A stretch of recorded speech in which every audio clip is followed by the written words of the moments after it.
Hello friends, welcome to Sangeeta's kitchen. আজ আমি তোমাদেরকে ডিম দিয়ে তৈরি একটি নতুন স্বাদের রেসিপি শেয়ার করব। আজ আমি তোমাদেরকে ডিমের কোরমা রেসিপি শেয়ার করব, তাও আবার খুব সহজেই বাড়িতে এবং খুবই সামান্য উপাদান দিয়ে এটি তৈরি হয়ে যায়। তাই বন্ধুরা, দেরি না করে চলুন ভিডিওটি শুরু করি। এর জন্য প্রথমে আমি গ্যাসের চুলায় একটি পাত্র বসিয়ে তাতে কিছুটা জল দিয়ে দেবো।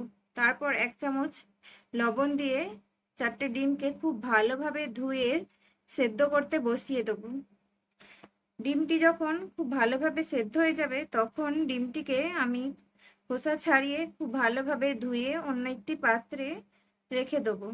তারপর একটি ছুরির সাহায্যে ডিমগুলিকে আমি খুব ভালোভাবে ছোট ছোট করে দাগ কেটে নেব, যাতে ডিমটি ভেতরে খুব ভালোভাবে মশলা প্রবেশ করতে পারে। তারপর ডিমগুলি সব একইভাবে কেটে নেব। এরপর গ্যাসের চুলায় একটি প্যান বসিয়ে প্যান গরম হয়ে আসলে তাতে আমি 4 চামচ সরিষার তেল দিয়ে দেবো। তারপর তেল গরম হয়ে আসলে ওতে কিছু পেঁয়াজ কুচি দিয়ে দেবো। আমি এখানে একটি মিডিয়াম সাইজের পেঁয়াজকে কুচি করে নিয়েছি। সেই পেঁয়াজটি দিয়ে খুব ভালোভাবে নাড়াচাড়া করে বেরেস্তা করে নেব। তারপর এতে স্বাদ মতো লবণ দিয়ে পেঁয়াজটিকে খুব ভালোভাবে ভেজে নেব। পেঁয়াজটি যখন খুব ভালোভাবে ভাজা হয়ে যাবে এবং বেরেস্তা হয়ে যাবে তখন আমি এটিকে তুলে নেব। তারপর ওই একই প্যানে পেঁয়াজ কুচি দিয়ে দেবো। আমি এখানে মিডিয়াম সাইজের দুটি পেঁয়াজ কুচি নিয়েছি। পেঁয়াজটিকে মিডিয়াম টু লো ফ্লেমে হালকা ভেজে নেব। আমি এখানে খুব বেশি ভাজবো না, একটু ভাজা হয়ে গেলে তারপর ওতে আমি 6-7 পিস মতো কাজুকে দিয়ে দেবো। কাজু আর পেঁয়াজকে একটু নাড়াচাড়া করে নেব। তারপর এতে আমি 4-5টি রসুনের টুকরো এবং সামান্য আদা কুচি দিয়ে খুব ভালোভাবে একটু নাড়াচাড়া করে নেব। তারপর এতে আমি 6-7 পিস মতো কাঁচা লঙ্কা দিয়ে দেবো। কাঁচা লঙ্কা দিয়ে এটিকেও একটু নাড়াচাড়া করে নেব। খুব বেশি কিন্তু এগুলিকে ভাজবো না। তারপর এগুলিকে আমি প্যান থেকে তুলে একটি মিক্সির জারে কিছুক্ষণের জন্য রেখে দেবো ঠান্ডা হওয়ার জন্য। মশলাটি ঠান্ডা হয়ে আসলে ওতে আমি সামান্য জল দিয়ে খুব ভালোভাবে একটা মিহি পেস্ট তৈরি করে নেব। পেস্টটি খুব ভালোভাবে মিহি করে বাটতে হবে। পেস্ট তৈরি হয়ে গেলে পেস্টটিকে সাইডে রেখে দেবো।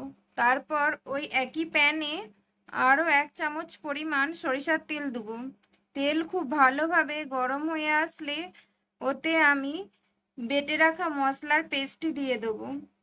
পেস্ট দেওয়ার পর পেস্টটিকে খুব ভালোভাবে আমি নাড়াচাড়া করে কষিয়ে নেব, যাতে আদা রসুনের কাঁচা গন্ধ না থাকে।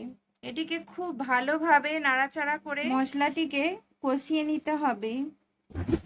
আর এটিকে একটি হাতার সাহায্যে অনবরত নাড়াচাড়া করে নিতে হবে, যাতে না কড়ার গায়ে লেগে যায়। কাজু বাদাম দেয়া আছে, তাই কড়ার গায়ে লেগে যাওয়ার সম্ভাবনা থাকে। তাই এটিকে খুব ভালোভাবে নাড়াচাড়া করে নিতে হবে। একটু ভালোভাবে নাড়াচাড়া হয়ে গেলে আমি ওতে খুবই সামান্য লবণ দিয়ে দেবো, কারণ আমি মশলা ভাজার সময় লবণ ব্যবহার করেছিলাম। আপনারা লবণ দেওয়ার সময় একটু দেখে শুনে দেবেন। তারপর মশলাটিকে খুব ভালোভাবে নাড়াচাড়া করে নেব। মশলাটি দেখুন এখন খুব ভালোভাবে ভাজা হয়ে গেছে এবং এদিকে তেল ছেড়ে আসছে।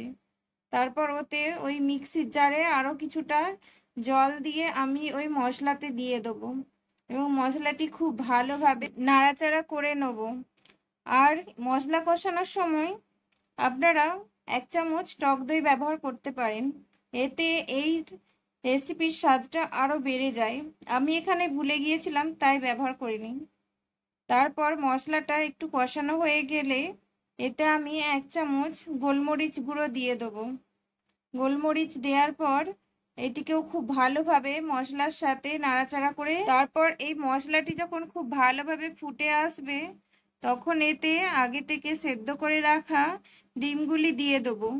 ডিম দেওয়ার পর ডিমগুলিকে খুব ভালোভাবে মশলার সাথে নাড়াচাড়া করে মিশিয়ে নেব, যাতে খুব সহজে ডিমের ভেতরে মশলা প্রবেশ করতে পারে। এটিকে আমি লো ফ্লেমে খুব ভালোভাবে মিশিয়ে নেব। তারপর এতে 2 চামচ ফ্রেশ ক্রিম দেবো। আমি এখানে আমুলের ফ্রেশ ক্রিম ইউজ করেছি। আপনারা চাইলে এর পরিবর্তে দুধের সরকে খুব ভালোভাবে ফেটিয়ে এতে ব্যবহার করতে পারেন, তাতেও এটার টেস্ট খুব ভালো আসে। তারপর এটিকে খুব ভালোভাবে নাড়াচাড়া করে নেব যাতে ক্রিম খুব ভালোভাবে মশলার সাথে মিশে যায়। এটিকে খুব ভালোভাবে নাড়াচাড়া করে মিশিয়ে নেওয়ার পর আমি এই ডিমের ওপর থেকে বেরেস্তা ছড়িয়ে দেব কিছুটা। বেরেস্তা দিয়ে এটিকে আর একবার নাড়াচাড়া করে মিশিয়ে নেব। আর এই বেরেস্তা দেওয়ার আগে আমি সামান্য গরম মশলা দিয়ে এটিকে একটু নাড়াচাড়া করে নামিয়ে নিলেই তৈরি হয়ে যাবে দারুণ স্বাদের এই ডিমের কোরমা রেসিপিটি। আর এই রেসিপিটি তোমরা ভাত, ফ্রাইড রাইস, পোলাও, রুটি অথবা পরোটা সবকিছুর সাথেই এটি খেতে পারবেন। অসাধারণ লাগে খেতে এটি। আমার এই রেসিপিটি কেমন লাগলো কমেন্ট করে অবশ্যই জানাবে। ভালো লাগলে একটি লাইক ও চ্যানেলটিকে সাবস্ক্রাইব করে পাশে থাকার জন্য অনুরোধ জানাচ্ছি তোমাদের। আর এই রেসিপিটি একবার অবশ্যই বাড়িতে ট্রাই করে দেখতে পারো, সকলে তোমার প্রশংসা করবে, এতটাই সুস্বাদু হয় এই রেসিপিটি। তাহলে বন্ধুরা, আজকের মতো রেসিপিটি এখানেই শেষ করছি। দেখা হচ্ছে খুব তাড়াতাড়ি অন্য কোনো রেসিপি নিয়ে। ততক্ষণ ভালো থাকবেন, সুস্থ থাকবেন। ধন্যবাদ।